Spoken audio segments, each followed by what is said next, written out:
So it is finally time to start working on the S550, and I couldn't be more excited, but I also couldn't be more nervous because in literally 2 weeks time, this has to be revealed, debuted, whatever you call it, at the Throtl Throwdown in Pennsylvania. And currently it just has the engine sitting in it, and that's about it. I don't have anything else going on with it. And it's currently April 16th, which is Mustang Week, Texas, and I'm in my garage because I had to make a decision on the way back from Formula Drift that I would skip Mustang Week, Texas, and I'm absolutely gutted, and I apologize to anyone who was counting on me to be there and was excited. I just have to get this car done because after Throtl, it has to go to a lot of other shows like Hyperfest and etc. And we wound up going out early to California, pretty much leaving right after we got back from Ponies in the Smokies. We went to McGuire's, we went to TJ's shop, we did some testing, and Cole wound up getting 4th in Long Beach for his pro debut. Richards or right for Ryan Literal, and Cole Richards gets the victory.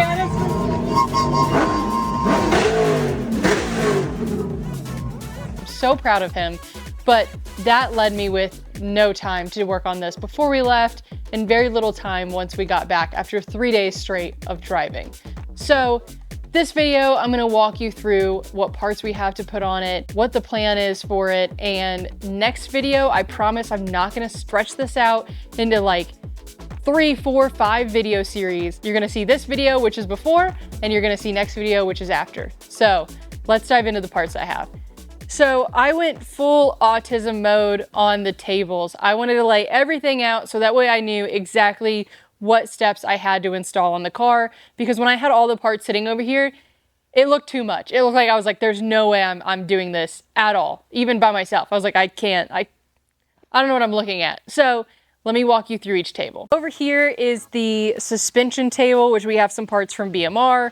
We have some Coney coilovers. Pretty much anything that needs to be able to sit the car on the ground, this is where the table is. On here, we have the interior table. Probably the easiest table on here because a lot of this is just slap on and go. This is the lighting table.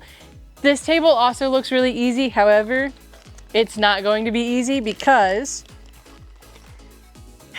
this headlight pin on the passenger side got ripped off in the accident, and there's not this many cords on the car, so I have to figure out which cord goes to which wire, whatever it is. So this is gonna be a fun one. But I'm really stoked on these headlights because I went with the S650 headlights and they look freaking killer on there. Okay, so this is the engine accessories area. Probably one of the hardest areas as well because pretty much everything in front of the engine and really around the engine is brand new. Intake, charge pipes, radiators, coolers, everything. Obviously this is an intercooler and I just said radiator, but everything is brand new. When it got wrecked in the front, pretty much all of that got wasted, and I didn't really want to put some of the factory stuff back in because you can kind of tell how disgusting this stuff still is. Just still covered in guck and dirt and nastiness. And now it's on the floor. And that one, so I wanted everything to be new and nice and clean. And I do not know exactly how everything has to go back in because it's all brand new. So I have Randall coming up Monday and hopefully we can figure that out and get the car running. And one of the last bits and ends of the car that I need to talk about that's not over there because it's just really heavy to bring over there is the MBRP exhaust. So obviously I have like 3 boxes here for one car. The full race exhaust, I have a downpipe from them, and I also have the street version of the exhaust. So that way I can do a sound test for you guys and show you how the race sounds to the street, because a lot of people do wind up picking up the race and they love it, but not enough videos are out there about what the street sounds like. So we're gonna be doing some sound testing. I don't know if before Throtl, I don't know, we'll have to see how far we get because I gotta build an entire car in 2 weeks. But I am gonna do that at some point. So I'm really excited about all of this. Again, pretty much everything on this car outside of like what is sitting on it right now is brand new. And I have to wrap it. That's fine. Yeah, I'm a little bit nervous, but I think it's gonna be good. I think it's gonna be really good.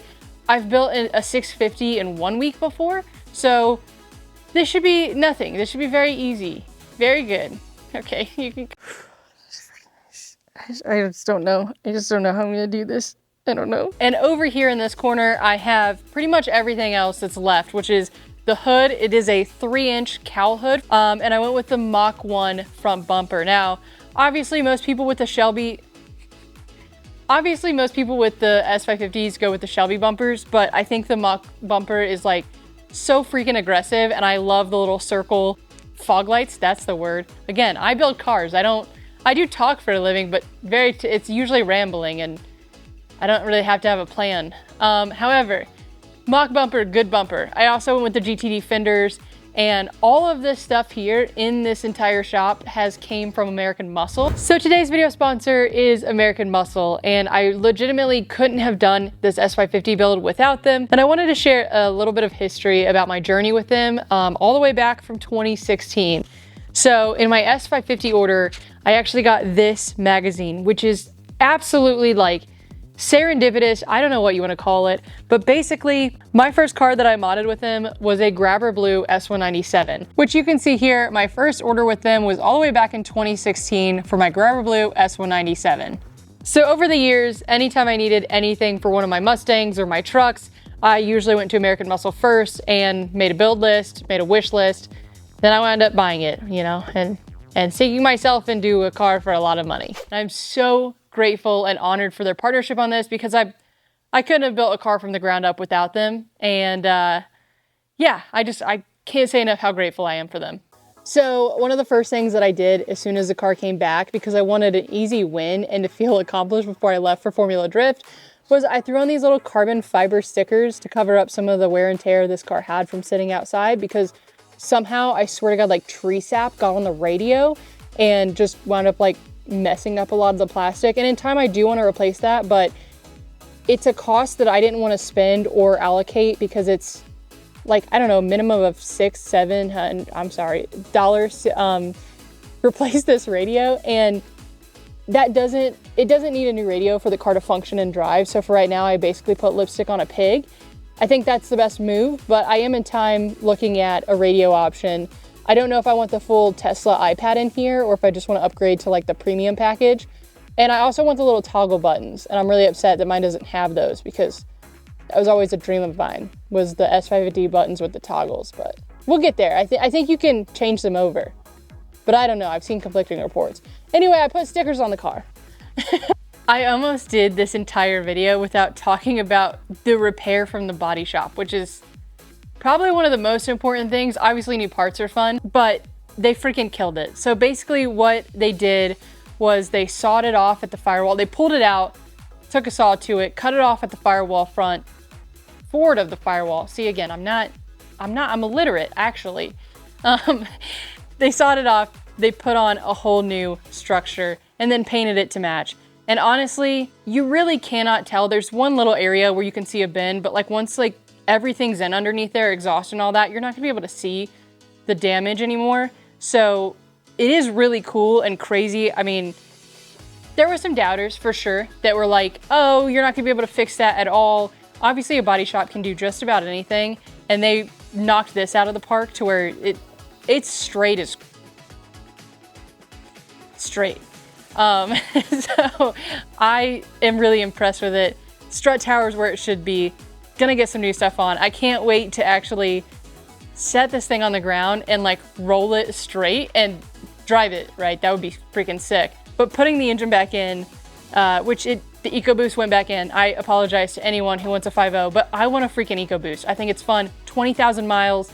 I'd be an idiot to put a 5.0 in this and to spend that money, because this car was $1,500. I walked away from the body shop spending, I think, $1,500. Yeah, so I'm all in on this car right now for under $5,000 with all the bits and odds and ends. So I'm just not gonna spend that on the engine alone. And I want this to be a daily driver. Gas prices right now are freaking crazy. So maybe something that's good on gas would be kind of sick too. But when we're putting the engine back in, we did find over here, that's not supposed to do that. So I think that is where my brake issue is, because the brakes currently still go all the way to the floor. I'd assume it's a pressure system, right? That's open, that's not gonna have pressure. So I ordered a new one of those that'll be here this weekend.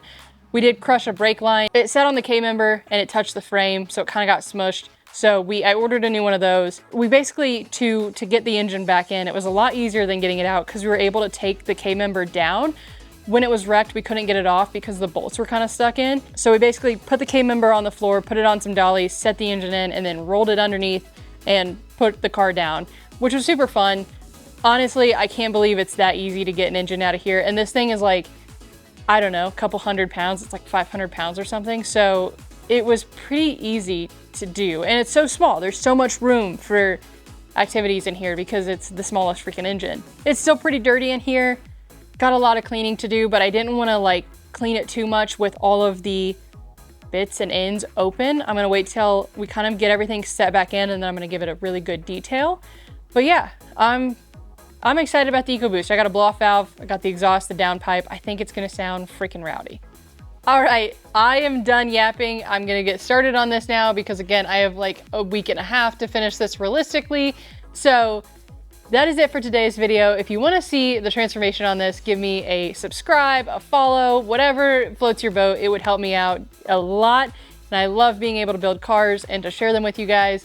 So I'm gonna start building this and I'm gonna try not to lose my sanity. And then I'll see you in the next video and it'll be all done. And I just like, that doesn't work in real life, so I'm gonna go build this thing. All right, bye.